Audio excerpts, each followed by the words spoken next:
परम सन्मानयोग गुरु रूप गुरु खालसा साध संगत जी, वाहिगुरु जी का खालसा वाहिगुरु जी की फतेह।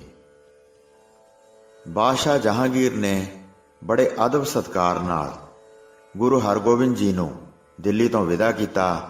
ਤੋਰਨ ਵੇਲੇ ਇਹ ਇਕਰਾਰ ਵੀ ਲਿਆ ਕਿ ਮੇਰੇ ਕਦੀ ਯਾਦ ਕਰਨ ਤੇ ਫੇਰ ਵੀ ਦਰਸ਼ਨ ਦੇਣੇ ਅਤੇ ਸੈਰ ਕਰਦੇ ਕਰਦੇ ਕਦੀ ਗਰਮੀਆਂ ਦੇ ਦਿਨ ਕਸ਼ਮੀਰ ਚੱਲ ਕੇ ਬਿਤਾਣੇ ਹਨ। ਗੁਰੂ ਜੀ ਨੇ ਮਨਜ਼ੂਰ ਕੀਤਾ ਤੇ ਦਿੱਲੀ ਤੋਂ ਪੰਜਾਬ ਵੱਲ ਨੂੰ ਚਾਲੇ ਪਾ ਦਿੱਤੇ। ਅੱਗੇ ਖਬਰਾਂ ਹੋ ਚੁੱਕੀਆਂ ਸਨ। ਲਗਭਗ 5 ਮਹੀਨੇ ਰਾਹ ਦੀਆਂ ਸੰਗਤਾਂ ਦੇ ਪ੍ਰੇਮ ਵਸੀ ਉਹਨਾਂ ਨੂੰ ਤਾਰਦੇ ਜਦੋਂ ਆਪ ਲਾਹੌਰ ਆਏ ਤਾਂ ਗੁਰੂ ਜੀ ਦਾ ਸੰਗਤਾਂ ਵੱਲੋਂ ਭਾਰੀ ਸਵਾਗਤ ਤੇ ਸਤਿਕਾਰ ਕੀਤਾ ਗਿਆ। ਨਾਲ ਹੀ ਗੁਰੂ ਜੀ ਤੋਂ ਓਲੇ ਦੁਸ਼ਟ ਚੰਦੂ ਦੇ ਨੱਕ ਵਿੱਚ ਨਕੇਲ ਪਾ ਕੇ ਸਿੱਖਾਂ ਨੇ ਉਹਨੂੰ ਲਾਹੌਰ ਦੀਆਂ ਗਲੀਆਂ ਵਿੱਚ ਧੂ ਕੇ ਮਾਰਿਆ ਅਤੇ ਕਰਨੀ ਦਾ ਫਲ ਚਖਾਇਆ। ਇੱਥੋਂ ਗੁਰੂ ਜੀ ਨੇ ਸ਼੍ਰੀ ਅੰਮ੍ਰਿਤਸਰ ਨੂੰ ਚਾਲੇ ਪਾਏ। ਗੁਰੂ ਹਰਗੋਬਿੰਦ ਸਾਹਿਬ ਜੀ ਸੰਮਤ 1669 ਦੀ ਕਤਕ ਦੀਵਾਲੀ ਦੇ ਦਿਨ ਸ਼੍ਰੀ ਅੰਮ੍ਰਿਤਸਰ ਵਿੱਚ ਆਏ। ਚੀਰੀ ਵਿਛੁੰਨਿਆ ਸੰਗਤਾਂ ਨੇ ਸ਼ਹਿਰ ਤੋਂ ਬਾਹਰ ਦੂਰ ਤੱਕ ਜਾ ਕੇ ਸ਼ਬਦ ਚੌਂਕੀ ਨਾਲ ਗੁਰੂ ਜੀ ਦਾ ਸਵਾਗਤ ਕੀਤਾ, ਦਰਸ਼ਨ ਪਾਏ ਤੇ ਫੁੱਲ ਵਰਸਾਏ ਅਤੇ ਰਾਤ ਵੇਲੇ ਦੀਪਮਾਲਾ ਜਗਾ ਕੇ ਸਾਰੇ ਸ਼ਹਿਰ ਨੂੰ ਜਗਮਗਾ ਦਿੱਤਾ। ਗੁਰੂ ਜੀ 2.5 ਸਾਲਾਂ ਪਿੱਛੋਂ ਮੁੜੇ ਸਨ। ਮੀਰੀ ਪੀਰੀ ਦੀਆਂ ਦੋਵੇਂ ਤਲਵਾਰਾਂ ਸਜਾ ਕੇ ਸੱਚੇ ਪਾਤਸ਼ਾਹ ਦੇ ਰੂਪ ਵਿੱਚ ਸ਼੍ਰੀ ਅਕਾਲ ਤਖਤ ਉੱਤੇ ਫੇਰ ਸੁਸ਼ੋਭਿਤ ਹੋਣ ਲੱਗੇ। ਸ਼ਬਦ ਕੀਰਤਨ ਤੋਂ ਵੱਖਰੇ ਢਾਡੀਆਂ ਪਾਸੋਂ ਸੂਰਮਿਆਂ ਦੀਆਂ ਵਾਰਾਂ ਵੀ ਸੁਣਦੇ ਅਤੇ ਪਹਿਲੀ ਤਰ੍ਹਾਂ ਹੀ ਸ਼ਿਕਾਰ ਖੇਡਣ ਖਿਡਾਣ ਦੇ ਨਾਲ ਗੱਤਕੇਬਾਜ਼ੀ ਤੇ ਕੁਸ਼ਤੀਆਂ ਵੀ ਘੁਲਾਇਆ ਕਰਦੇ। ਸ਼੍ਰੀ ਅੰਮ੍ਰਿਤਸਰ ਆਇਆਂ ਨੂੰ 1 ਸਾਲ ਹੋ ਚੁੱਕਾ ਸੀ। ਸ਼੍ਰੀ ਗੁਰੂ ਨਾਨਕ ਦੇਵ ਜੀ ਦੀ ਮਿਹਰ ਹੋਈ।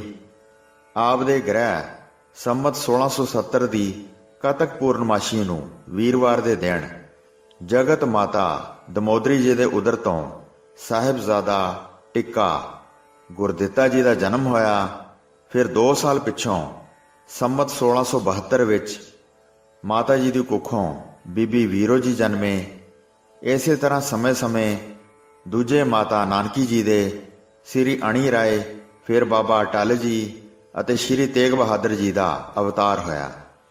ਤਿਵੇਂ ਹੀ ਮਾਤਾ ਮਰਵਾਹੀ, ਸ਼੍ਰੀ ਮਹਾਦੇਵੀ ਜੀ ਦੇ ਸ਼੍ਰੀ ਸੂਰਜਮਲ ਜੀ ਹੋਏ। ਇਤਨੇ ਸਾਲਾਂ ਦੇ ਅਰਸੇ ਵਿੱਚ ਬਾਦਸ਼ਾਹ ਦੇ ਨਾਲ ਕਸ਼ਮੀਰ ਵੀ ਗਏ ਤੇ ਹੋਰ ਵੀ ਕਈ ਥਾਂ ਤੇ ਪਧਾਰਦੇ ਰਹੇ। ਗੁਰੂ ਜੀ ਦੇ ਉਕਤ ਸਾਹਿਬਜ਼ਾਦੇ ਤੇ ਇਹਨਾਂ ਦੀ ਭੈਣ ਵੀਰੋ ਜਿਵੇਂ ਵੱਡੇ ਹੁੰਦੇ ਗਏ, ਇਹ ਆਪੋ ਵਿੱਚ ਖੇਡਦੇ ਫਿਰਦੇ ਸਨ। ਇਹਨਾਂ ਵਿੱਚੋਂ ਟਿੱਕਾ ਗੁਰਦਿੱਤਾ ਜੀ, ਜੋ ਅਜੇ ਮਸਾਂ 11 ਸਾਲ ਦੇ ਸਨ, ਇਹਨਾਂ ਦੀ ਸੁੰਦਰਤਾ ਅਤੇ ਸਰੀਰਕ ਸਡੌਲਤਾ ਨੂੰ ਵੇਖ ਕੇ ਇੱਕ ਦਿਨ ਬਟਾਲੇ ਗੁਰਦਾਸਪੁਰ ਦਾ ਇੱਕ ਖੱਤਰੀ ਰਾਮਾ ਜੀ ਦਾ ਦਿਲ ਮੋਹਿਆ ਗਿਆ। ਇਸ ਨੇ ਆਪਣੀ 6 ਸਾਲ ਦੀ ਅਤ ਸੁੰਦਰ ਕੰਨਿਆ ਦਾ ਨਾਤਾ ਮੰਨਣ ਲਈ ਗੁਰੂ ਜੀ ਦੇ ਪਾਸ ਬੇਨਤੀ ਕੀਤੀ। ਸਾਹਿਬਜ਼ਾਦੇ ਦੀ ਉਮਰ ਅਜੇ ਛੋਟੀ ਸੀ। ਗੁਰੂ ਜੀ ਸੋਚੀ ਪੈ ਗਏ, ਪਰ ਕੁਝ ਸਿੱਖਾਂ ਅਤੇ ਆਪਣੇ ਮਾਤਾ ਗੰਗਾ ਜੀ ਨੇ ਇਉਂ ਆਖ ਕੇ ਆਪ ਨੂੰ ਮਨਾ ਲਿਆ ਕਿ ਘਰ ਆਉਂਦੀ ਲక్ష్ਮੀ ਅੱਗੇ ਕਿਵਾੜ ਨਹੀਂ ਬੰਦ ਕਰੀਦੇ। ਫਿਰ ਦਾਦੀ ਨੇ ਪੋਤਰੇ ਦਾ ਵਿਆਹ ਦੇਖਣ ਦੀ ਖੁਆਇਸ਼ ਦੱਸ ਜ਼ੋਰ ਦੇ ਕੇ ਸਪੁੱਤਰ ਗੁਰੂ ਜੀ ਨੂੰ ਸਹਿਮਤ ਕੀਤਾ ਤੇ ਸੰਮਤ 1681 ਵਿੱਚ ਸ਼੍ਰੀ ਗੁਰਦਿੱਤਾ ਜੀ ਦੀ ਸ਼ਾਦੀ ਵੀ ਕਰਾ ਦਿੱਤੀ। ਸ਼੍ਰੀ ਟਿੱਕਾ ਜੀ ਦੀ ਸ਼ਾਦੀ ਦੇ ਥੋੜੇ ਦਿਨਾਂ ਪਿੱਛੋਂ ਵੇਲ ਪਾ ਕੇ ਸ਼੍ਰੀ ਗੁਰੂ ਜੀ ਚਾਰੇ ਸਾਹਿਬਜ਼ਾਦਿਆਂ ਸਮੇਤ ਬਾਬਾ ਸ਼੍ਰੀ ਚੰਦ ਜੀ ਦੇ ਦਰਸ਼ਨਾਂ ਨੂੰ ਬਾਹਰ ਠਾਏ। ਇਹਨਾਂ ਦਿਨਾਂ ਵਿੱਚ ਸੰਗਤਾਂ ਦੇ ਪ੍ਰੇਮ ਵਸੀ ਹੋ ਕੇ ਬਾਬਾ ਜੀ ਫੇਰ ਬਾਹਰ ਠਾਏ ਹੋਏ ਸਨ, ਕਿਉਂਕਿ ਜਿਸ ਦਿਨ ਦੇ ਕਰਤਾਰਪੁਰ ਗਏ ਫੇਰ ਨਹੀਂ ਆਏ। ਹੁਣ ਕੁਝ ਚਿਰ ਤੋਂ ਸੰਗਤ ਨੇ ਲਿਆਂਦੇ ਸਨ। ਸ਼੍ਰੀ ਗੁਰੂ ਹਰਗੋਬਿੰਦ ਸਾਹਿਬ ਜੀ ਨੇ ਬਾਬਾ ਜੀ ਦੇ ਪਾਸ ਆ ਕੇ 500 ਨਗਦੀ, ਘੋੜਾ ਤੇ ਬਸਤਰਾਂ ਦੀ ਭੇਟਾ ਧਰ ਸਾਹਿਬਜ਼ਾਦਿਆਂ ਸਮੇਤ ਨਮਸਕਾਰ ਕੀਤੀ। ਬਾਬਾ ਸ਼੍ਰੀ ਚੰਦ ਜੀ ਨੂੰ ਮੱਥਾ ਟੇਕ ਕੇ ਗੁਰੂ ਹਰਗੋਬਿੰਦ ਜੀ ਅਤੇ ਸਾਹਿਬਜ਼ਾਦੇ ਉਹਨਾਂ ਦੇ ਪਾਸ ਬੈਠ ਗਏ। ਇਹਨਾਂ ਵਿੱਚੋਂ ਇੱਕ ਗੁਰਦਿੱਤਾ ਜੀ, ਜੋ ਬਿਲਕੁਲ ਬਾਬਾ ਜੀ ਦੇ ਸਨਮੁਖ ਸਜੇ ਸਨ।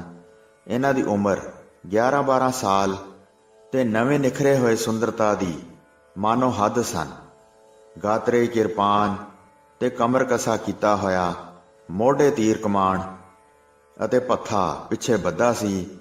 ਸ਼੍ਰੀ ਬਾਬਾ ਜੀ ਨੇ ਜਿਵੇਂ ਗੁਰੂ ਹਰਗੋਬਿੰਦ ਜੀ ਨੂੰ ਕਰਮਯੋਗੀ ਜਾਤਾ, ਤਿਵੇਂ ਸ਼੍ਰੀ ਰਾਮਚੰਦਰ ਜੀ, ਸ਼੍ਰੀ ਕ੍ਰਿਸ਼ਨ ਜੀ ਵਾਂਗੂ ਟਿੱਕਾ ਗੁਰਦਿੱਤਾ ਜੀ ਨੂੰ ਵੀ ਕਰਮਯੋਗੀ ਜਾਤਾ ਤਾਂ ਮੋਹੇ ਗਏ।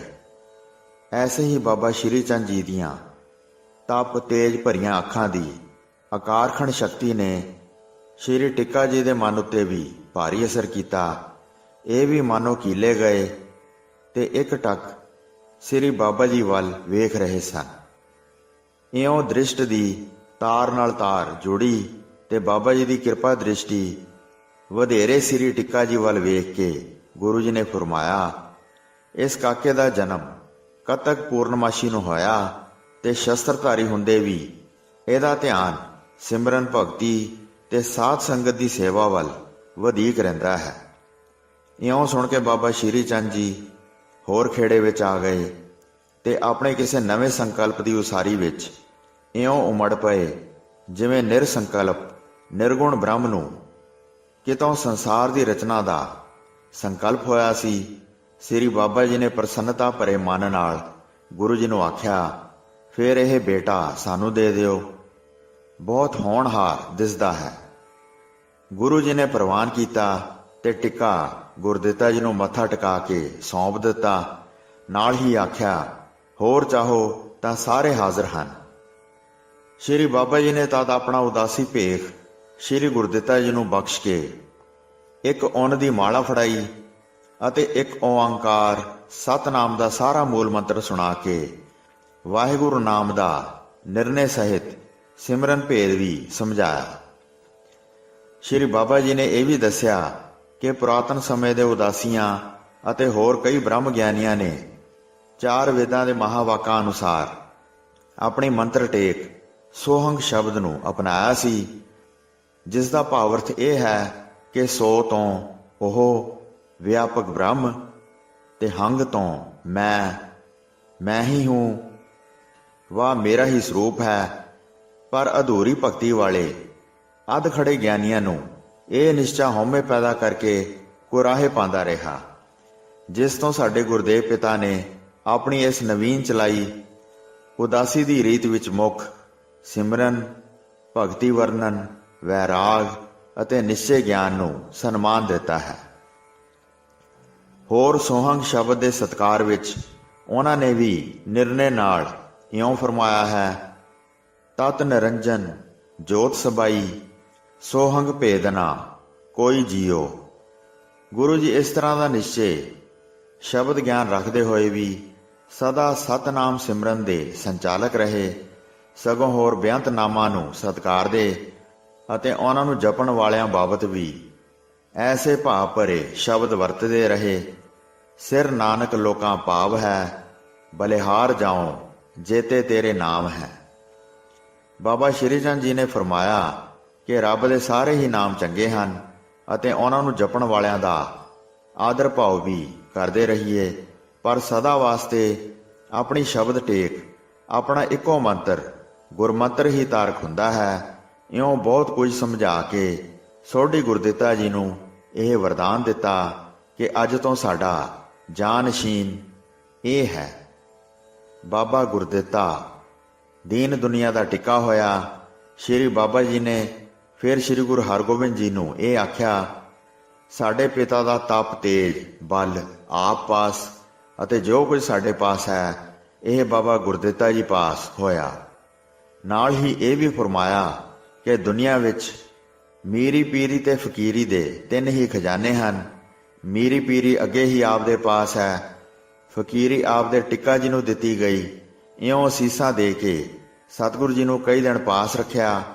ਜਹਾਂਗੀਰ ਨਾਲ ਮੇਲ ਮਿਲਾਪ ਦਾ ਜ਼ਿਕਰ ਵੀ ਕੀਤਾ ਸੁਣਿਆ ਅਤੇ ਪਿਆਰ ਨਾਲ ਵਿਦਾ ਕੀਤੇ। ਬਾਬਾ ਗੁਰਦਿੱਤਾ ਜੀ ਇੱਥੇ 62 ਹੀ ਰਹੇ। ਬਾਬਾ ਸ਼੍ਰੀ ਚੰਦ ਜੀ ਨੇ ਇਹਨਾਂ ਨੂੰ ਸਣੇ ਫਕੀਰੀ ਦੇ ਹੋਰ ਕਈ ਰਾਜ਼ ਭੇਦ ਅਤੇ 24 ਮਾਤਰਾ ਦਾ ਪੂਰਨ ਗਿਆਨ ਕਰਾਇਆ। ਫਿਰ ਆਪਣੇ ਥਾਂ ਤੇ ਗੁਰਗੱਦੀ ਦਿੰਦੇ ਹੋਏ ਉਦਾਸੀਨ ਸੰਪਰਦਾਇ ਦਾ ਪ੍ਰਮੁੱਖ ਗੁਰੂ ਬਣਾ ਦਿੱਤਾ। ਉਸ ਦਿਨ ਤੋਂ ਹੀ ਇਹਨਾਂ ਦਾ ਨਾਮ ਸੋਢੀ ਟਿੱਕਾ ਗੁਰਦਿੱਤੀ ਦੀ ਬਜਾਏ ਬਾਬਾ ਗੁਰਦਿੱਤਾ ਜੀ ਮਸ਼ਹੂਰ ਹੋਇਆ। ਇਸ ਸਾਖੀ ਰਾਹੀਂ ਬਾਬਾ ਸ਼੍ਰੀ ਚੰਦ ਜੀ ਦੇ ਕੁਝ ਵਿਸ਼ੇਸ਼ ਗੁਣ ਪ੍ਰਗਟ ਹੁੰਦੇ ਹਨ, ਜੋ ਇਸ ਪ੍ਰਕਾਰ ਹਨ। ਇੱਕ ਤਾਂ ਆਪਣੀ ਉਦਾਸੀਨ ਗੱਦੀ ਬਾਬਾ ਗੁਰਦਿੱਤਾ ਜੀ ਨੂੰ ਦੇ ਕੇ ਉਹਨਾਂ ਨੇ ਇਸ ਗੱਲ ਨੂੰ ਪ੍ਰਤੱਖ ਕਰ ਦਿੱਤਾ ਕਿ ਉਦਾਸੀ ਭੇਖ ਦੀ ਬਖਸ਼ਿਸ਼ ਅਤੇ ਇਸ ਭੇਖ ਦੇ ਅੱਗੇ ਚਲਾਉਣ ਦੇ ਅਧਿਕਾਰ ਵੀ ਬਾਬਾ ਜੀ ਨੂੰ ਆਪਣੇ ਪਿਤਾ ਗੁਰੂ ਨਾਨਕ ਦੇਵ ਜੀ ਵੱਲੋਂ ਹੀ ਪ੍ਰਾਪਤ ਸਨ। ਤਦੇ ਹੀ ਗੁਰੂ ਹਰਗੋਬਿੰਦ ਸਾਹਿਬ ਜੀ ਨੇ ਆਪਣਾ ਵੱਡਾ ਸਾਹਿਬਜ਼ਾਦਾ ਇਹਨਾਂ ਦੀ ਭੇਟ ਕਰਨ ਵਿੱਚ ਖੁਸ਼ੀ ਮਹਿਸੂਸ ਕੀਤੀ। ਅਗਰ ਇਹ ਭੇਖ ਇਹਨਾਂ ਪਾਸ ਕਿਸੇ ਹੋਰ ਸਾਧੂ ਜਾਂ ਮੁਨੀ ਮਹਾਤਮਾ ਵੱਲੋਂ ਗੁਰੂ ਨਾਨਕ ਪਿਤਾ ਦੀ ਮਰਜ਼ੀ ਵਿਰੁੱਧ ਧਾਰਨ ਕੀਤਾ ਹੁੰਦਾ ਤਾਂ ਗੁਰੂ ਜੀ ਆਪਣੇ ਸਪੁੱਤਰ ਗੁਰਦਿੱਤਾ ਜੀ ਨੂੰ ਇਹਨਾਂ ਦੇ ਹਵਾਲੇ ਨਾ ਕਰਦੇ। ਬਾਬਾ ਸ਼੍ਰੀ ਚੰਦ ਜੀ ਨੇ ਬਾਬਾ ਗੁਰਦਿੱਤਾ ਜੀ ਨੂੰ ਆਪਣਾ ਜਾਨਸ਼ੀਂ ਥਾਪ ਕੇ ਆਪਣੇ ਨੀਤੀ ਨਿਪੁੰਨ ਹੋਣ ਦਾ ਵੀ ਸਬੂਤ ਦਿੱਤਾ, ਤਾਂ ਕਿ ਆਪ ਦੀ ਉਦਾਸੀ ਸੰਪਰਦਾਇ ਵਿੱਚ ਕਿਸੇ ਗ੍ਰਸਤੀ ਜਾਂ ਤਿਆਗੀ ਉਦਾਸੀ ਵਿੱਚ ਵਿਤਕਰਾ ਨਾ ਜਾਣਿਆ ਜਾਏ ਤੇ ਲੋੜ ਸਮੇਂ ਉਦਾਸੀ ਸਾਧੂ ਬਾਬਾ ਗੁਰਦਿੱਤਾ ਜੀ ਵਾਂਗੂ ਕਰਮਯੋਗੀ ਵੀ ਹੋ ਜਾਇਆ ਕਰਨ। ਬਾਬਾ ਸ਼੍ਰੀ ਚੰਦ ਜੀ ਨੇ ਵੀ ਆਪਣੀ ਜਾਨਸ਼ੀਨੀ ਦੀ ਗੱਦੀ ਨੂੰ ਘਰੇ ਨਹੀਂ ਰੱਖਿਆ, ਬਲਕਿ ਆਪਣੇ ਭਤੀਜੇ ਸ਼੍ਰੀ ਬਾਬਾ ਧਰਮਚੰਦ ਬੇਦੀ ਦੇ ਹੁੰਦੇ ਵੀ ਸੋਢੀ ਗੁਰਦਿੱਤਾ ਜੀ ਨੂੰ ਜਾਨਸ਼ੀਨ ਬਣਾਇਆ।